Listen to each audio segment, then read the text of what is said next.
Pour la première fois, on a effectivement des violences urbaines à Paris, mais sans qu'elles ne soient adossées à de grandes manifestations. C'est-à-dire que nous, jusqu'à présent, nous avions l'habitude, par exemple, de cortèges de gilets jaunes, et puis venaient s'infiltrer sur ces cortèges des éléments radicaux qui, effectivement, mettaient le bazar, détruisaient, vandalisaient, etc. Dans les manifestations classiques également. Là, pour la première fois, on a une éruption de violences volcaniques spontanées qui ne sont pas adossées à un mouvement social. Et c'est partout. C'est-à-dire, ce n'est pas quelque chose qui est localisé à Paris, ou à Lyon, ou à Marseille. C'est dans beaucoup de villes françaises. Donc, il est impossible de dire, enfin, de fermer le banc en disant, bon, ben voilà, c'est quelques dizaines d'individus, c'est pas très grave. Non, je pense qu'il y a quelque chose. Je pense que la colère qui s'exprime spontanément, sans mots d'ordre syndicaux, sans gilet jaunisation du mouvement, mais juste une violence à l'état pur, sans requête sociale, sans être adossée à des manifestations sociales, vient dire quelque chose. Je pense que ce à quoi nous assistons depuis plusieurs jours dans les rues de la capitale et ailleurs, ce n'est que le pic de l'iceberg, le pic incandescent de l'iceberg de haine et de colère qui bout dans le pays et qui trouve, par ces méthodes évidemment condamnables, il ne s'agit pas de les justifier, mais qui trouve dans ces méthodes un moyen d'expression. Vous savez, l'histoire, elle ne se fait pas par les majorités, ce sont les minorités qui font l'histoire. Donc moi, quand on me dit les explosions de violence sont minoritaires, ce n'est pas un propos qui est de nature à me rassurer. Parce qu'en général, ce ne sont pas eux qui font... d'éléments minoritaires. Oui, mais c'est d'éléments minoritaires. Dans l'histoire, ce n'est pas les majorités qui font l'histoire. Les majorités sont souvent silencieuses et ce sont des minorités actives qui font basculer les choses. J'espère que les choses vont se calmer, mais en tout cas, ce n'est pas parti pour. Mais voilà même question, à qui on incombe la responsabilité? C'est ça la vraie question. À qui on incombe je pense, si vous voulez, qu'il y a quand même une forme de désinvolture d'Emmanuel Macron. Comment on peut expliquer que le Mozart de la communication, ceux qui n'ont que le mot pédagogie à la bouche, ne pipent mot pendant des semaines, le président de la République en l'occurrence, n'explique pas, ne prépare pas le pays à l'usage du 49.3, dans un contexte qui quand même est un contexte politico-économico-social qui est quand même inflammable.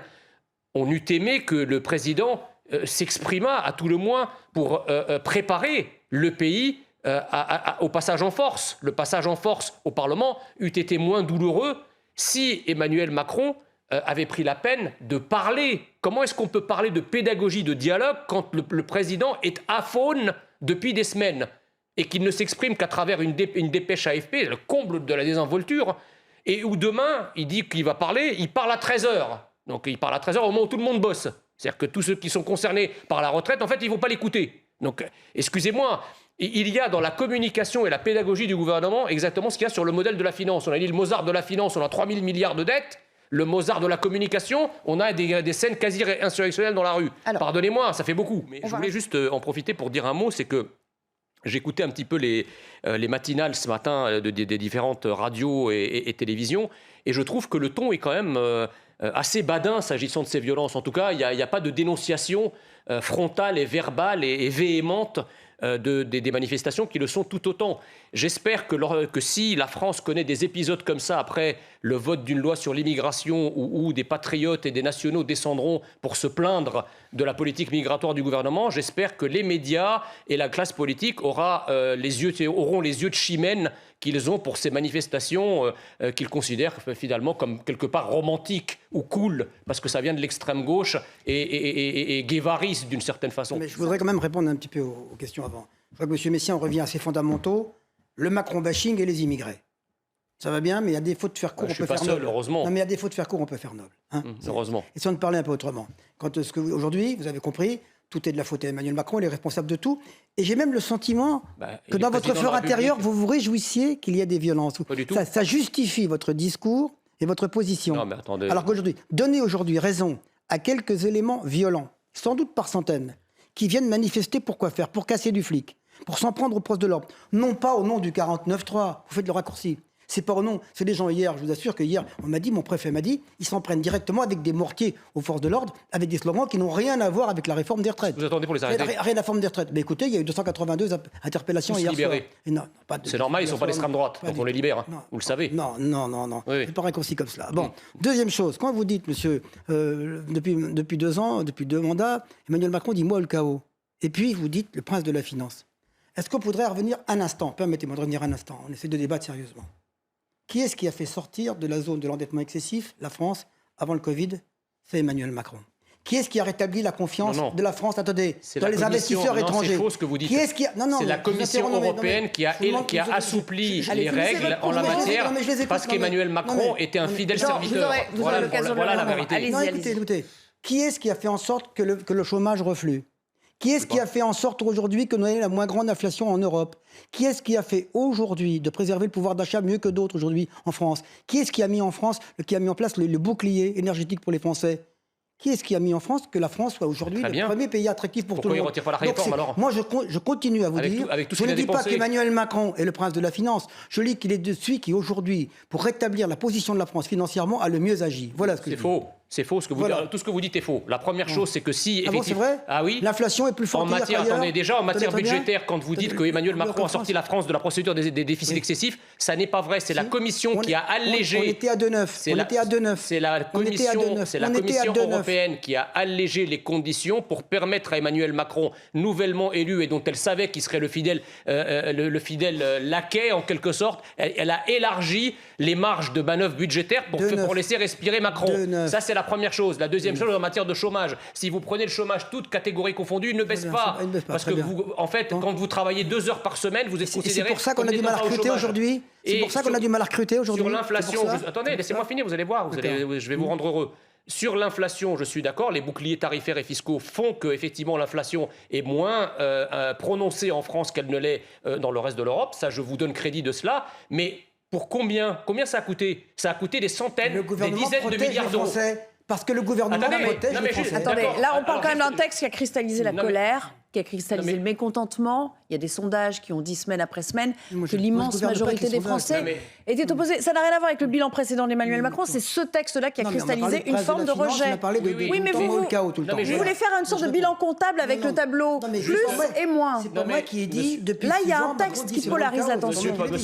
Monsieur Patria, quand vous dites que Emmanuel Macron a déboursé des dizaines de milliards d'euros pour protéger les Français contre l'inflation, il fallait le faire. Bon, mais dans ce cas-là, 10 milliards de plus ou 10 milliards de moins, pourquoi mettre le pays dans un tel chaos quand on a dépensé 500 milliards pour 10 milliards? C'est de la folie. Quand on utilise des moyens républicains que la Constitution autorise, ça n'est pas un passage en force. Néanmoins, François Patria. Alors maintenant, l'état de la majorité. S'il a vraiment dit le chef de l'État, c'est une victoire avec 9 voix d'écart, est-ce qu'il n'y a pas une forme d'indécence à prononcer ce mot? Si Mme Panot était élue avec une voix, est-ce qu'elle dirait qu'elle a été élue à une voix? Elle dirait, c'est pas la même légitimité quand même. Elle dirait, je suis députée, j'ai eu une voix d'avance. Est-ce que c'est la même légitimité? Dans la démocratie, une voix, c'est la majorité. Une voix, attendez, je finis. Allez-y. Bon, donc maintenant, quel est l'état d'esprit? Moi, j'étais ce matin à l'Élysée, et je serai ce soir à l'Élysée avec les autres parlementaires. La majeure partie des parlementaires que j'ai vus depuis jeudi dernier, tous disent aujourd'hui, personne ne regrette l'usage du 49.3 et tous disent aujourd'hui qu'en fin de compte, ils pensent que la loi devait être votée et qu'elle est votée. Il y avait des gens qui auraient préféré. Moi, à titre personnel, j'ai cru jusqu'au bout que la loi allait passer. Il y a eu des défections, on ne fait pas le match aujourd'hui, c'est pas la peine. J'ai pensé qu'elle allait passer. À partir du moment où l'incertitude est trop grande, où les gens sur qui vous comptez vous font défaut, il est normal que le gouvernement ne prenne pas de risque. À partir du moment où vous n'allez pas à un vote, vous êtes sûr d'être battu comme ça. Vraiment, à ce terme de... S'il a vraiment prononcé ça, qu'est-ce que ça dit aujourd'hui notre président de la République de parler de victoire après un texte qui quand même a touché au forceps? Défaite? J'ai écouté, si vous voulez, avec une grande béatitude et la bouche ouverte, l'exposé de M. Patria sur la situation du pays. Merci de reconnaître mes talents. Qui me laisse... Alors, sur la forme, je n'ai rien à dire. Sur le fond, par contre, vous allez moins apprécier. Très bien. Je crois que vous n'habitez pas en France, en fait. Ah bon. C'est-à-dire, je ne sais pas si vous connaissez le pays dont pourtant vous êtes élu. Vous n'entendez pas ce qui se passe dans le pays, vous ne le voyez pas. Il y a 2 démocraties, si vous voulez. Il y a une démocratie qui est légaliste. Alors ça vous arrange parce que c'est la démocratie qui est confinée dans une bulle de droit, de constitution, parfait. Je ne dis pas que vous avez été dans l'illégalité. Tout ce que vous avez fait est parfaitement démocratique du point de vue de la légalité.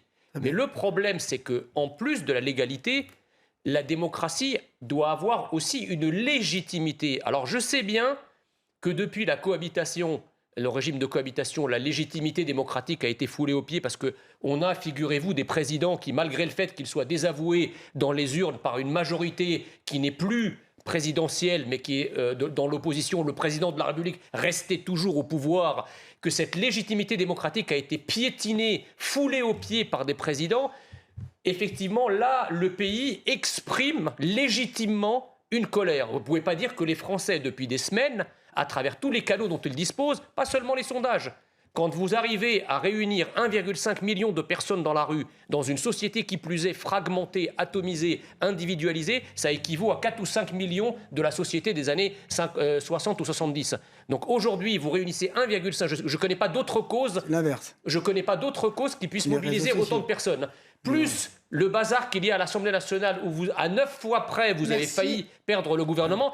Être sourd à ça. Alors je sais bien que le macronisme est connu pour une forme de hauteur. Enfin, ils appellent ça de la hauteur. En réalité, c'est de la morgue, de la désinvolture et du mépris vis-à-vis de ce que pensent les Français. Dire dans les conditions actuelles, avec les violences qu'il y a, avec ce qui s'est passé à 9 voix près au Parlement, avec les oppositions au Parlement, dire que c'est une victoire, franchement, je ne sais pas dans quel monde déconnecté vous vivez. Merci. Ce que dit aujourd'hui le chef de l'État et le président du Sénat, ils disent, écoutez, prenons le temps de regarder le texte et de voir si nous avons un moyen d'aboutir. Après tout, c'est ce que vous avez demandé à corps et à cri pendant des semaines. Mais le gouvernement prend aujourd'hui le temps d'écouter sa majorité, d'écouter l'opposition et de dire, bon voilà, est-ce qu'on peut y arriver ou pas ? Est-ce qu'on peut y arriver ? On verra si on peut y arriver ou pas. C'est pas de bonne méthode ? Si ça passe au Sénat, comme d'ailleurs la réforme des retraites, mais que ça bloque à l'Assemblée, comment vous faites ? Ce sera d'abord, il peut y avoir deux lectures, il peut y avoir des relectures. Hein. Il peut y avoir une lecture au Sénat, 49.3, une lecture à l'Assemblée. Non, attendez, il peut y avoir une lecture au Sénat, une lecture à l'Assemblée, revenir au Sénat, non, mais vous voyez bien, une lecture à l'Assemblée, commission mixte paritaire, et après on voit. Mais vous voyez bien le bazar dans lequel vous êtes. Vous venez de le décrire. Mais non, mais ça, c'est le propre de toutes les lois. Oui. De toutes les lois, quand il n'y a pas urgence, il y a deux lectures. Il y a deux lectures. Est-ce que les réformes sont bloquées là en l'état ? Pardonnez-moi, monsieur le sénateur, mais vous feignez de... Vous ne m'avez pas laissé finir. Vous avez fait long quand même, il faut le dire. Il faut te dire que j'essaye de pas... Vous feignez de mettre quand même quelque chose... Des pédagogues. Vous oubliez quand même quelque chose de très important, c'est que... Vous voulez le chaos. J'ai compris que vous vouliez le chaos. Mais non, personne ne dit ça. Enfin, vous l'annoncez à longueur de micro et d'antenne. Mais ça va être le chaos. Non, personne n'a dit ça. C'est bien la griffe du macronisme. Mais vous êtes un prophète de chaos. Tous ceux qui et vous aimez ça. En général, vous êtes un prophète de chaos et de blocage. Vous savez, le mot Messia vient de Messie. C'est en général pas le Messie du chaos. C'est au contraire le Messie pour réveiller les gens. Vous comprenez, c'est un peu mon modeste. Allez, blague à part.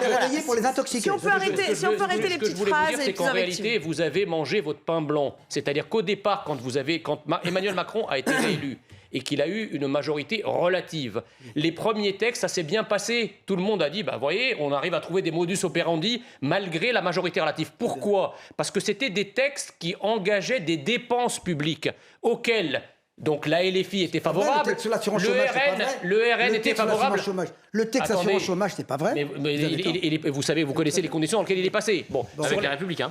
Voilà. Donc là, on va arriver, si vous voulez. Donc déjà, la réforme des retraites, quand vous voyez sur un texte de la réforme des retraites qui quand même concerne les gens dans plusieurs dizaines d'années, regardez le bazar que ça fait. Est-ce que vous pensez sincèrement que le texte de loi sur l'immigration va être plus consensuel que celui sur les retraites et donc va passer plus facilement ? Arrêtez, c'est une plaisanterie. Vous voudriez dire par là qu'on ne peut pas parler d'immigration dans ce pays ? Je pense que vous ne pourrez plus passer un seul texte après ce qui vient de se passer à l'Assemblée, que ça va être la croix et la bannière pour vous de faire passer le moindre texte au Parlement. On en reparle. Si c'est toujours la même musique qui est jouée, on s'en fiche un peu du musicien, si vous voulez. Parce que le problème, c'est pas le musicien, le problème, c'est la musique qui est jouée. C'est-à-dire la politique qui est menée, en réalité. Et si vous voulez, c'est quand même assez... Je pense que la plupart des Français sont atterrés, si vous voulez, de cette espèce de triomphalisme sourd que nous entendons de la part du gouvernement, qui s'imagine que juste parce que la légalité a été respectée, ils annoncent ça comme une victoire. Ça me donne envie de dire qu'au royaume des aveugles, bornes et reines, n'est-ce pas ? Je ne sais pas si vous manquez d'acuité visuelle pour voir ou d'acuité auditive pour entendre ce qui se passe véritablement dans le pays. Vous m'avez tout à l'heure accusé d'être le prophète du chaos, mais Monsieur Patria, qui crée le chaos aujourd'hui ? C'est pas moi qui suis au pouvoir. C'est pas les gens qui pensent comme moi qui sont au pouvoir. Ceux qui sont au pouvoir, ce sont vous et vos amis. C'est vous qui provoquez ces scènes de chaos. Donc quand j'entends à l'Assemblée nationale,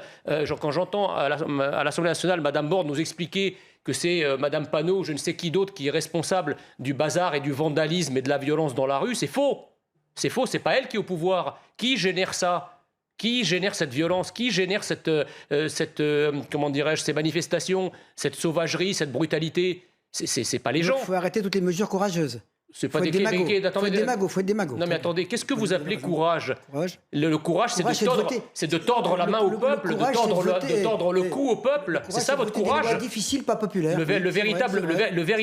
Non. Moi, je considère que le courage en politique, c'est de faire ce que dicte le peuple, quand bien même vous n'en êtes pas convaincu. Il n'y a pas de mandat impératif. C'est ça. Il n'y a pas de mandat impératif dans notre pays. Le courage, c'est pas d'aller contre la volonté du peuple en prétendant ensuite que la France est ingouvernable, parce que c'est votre petit jeu à vous, à vos amis, depuis des décennies. Je dis que je rends aussi hommage aux Républicains qui n'ont pas tous, comme M. Ciotti, qui dans l'électorat, vous le connaissez, mais qui ont courageusement voté ce texte. Il y a des électeurs, il y a des députés du Jura, que je connais, qui ont un électeur Front National. Qui ont voté quel texte, du coup? Parce qu'il n'y a pas eu de vote sur le texte. Qui n'ont pas voté la censure. Ah, d'accord. Qui ont dit ouvertement qu'ils voteraient le texte. Ils ne sont pas tous de la même façon. Bon, un instant quand même sur la victoire. J'entends bien parler aujourd'hui. Mais quelle a été la démonstration de ce vote? Ce n'est pas tant les 9 voix du 49-3. C'est la démonstration qu'il n'y a pas de majorité alternative. L'alliance de la carpe et du lapin entre le RN et LFI fait-il une majorité pour gouverner demain? Dites-le-moi. Est-ce que ça fait une majorité pour gouverner demain? Ça ne fera jamais une majorité. Donc aujourd'hui, qui est-ce qui est incapable d'avoir une majorité, même relative, et même avec une partie des Républicains? C'est nous. Ah oui? Alors exactement. Dissolvez l'Assemblée nationale qu'on voit un peu. Voilà. Si vous aurez une... Où est la majorité? Quelle est la majorité alternative? On a une motion de censure positive quand on a une majorité alternative. Il n'y en avait pas. Mais vous n'êtes pas majoritaire dans le pays. Si on refait des élections législatives aujourd'hui, vous la perdez, votre majorité. La dissolution sera inéluctable pour sortir de cette crise, de ce blocage. Si Emmanuel Macron fait le choix de dissoudre demain, il a de grandes chances de perdre effectivement sa majorité relative. Soit c'est le statu quo. On ne fait rien passer, le Parlement est bloqué parce que de toute façon, le gouvernement sort, quoi qu'il en dise, terriblement affaibli de ce qui vient de se passer, même si la motion de censure n'a pas été votée, elle l'a été que de très peu, ce qui est quand même assez rare dans l'histoire de la Ve République, convenez-en. Mais surtout, même si on dissout, il n'y aura pas non plus de majorité. Donc le pays est bloqué. Je crois que la meilleure des solutions eût été quand même, pour apaiser la situation, soit un remaniement, soit tout simplement grand seigneur. Emmanuel Macron annonce que même si le gouvernement ne tombe pas, de lui-même, il retire la réforme pour apaiser le pays et panser ses plaies. Mais je crois qu'Emmanuel Macron, vu son narcissisme, et comme disait Henri de Monterland, malheur au pays dont le roi est un enfant.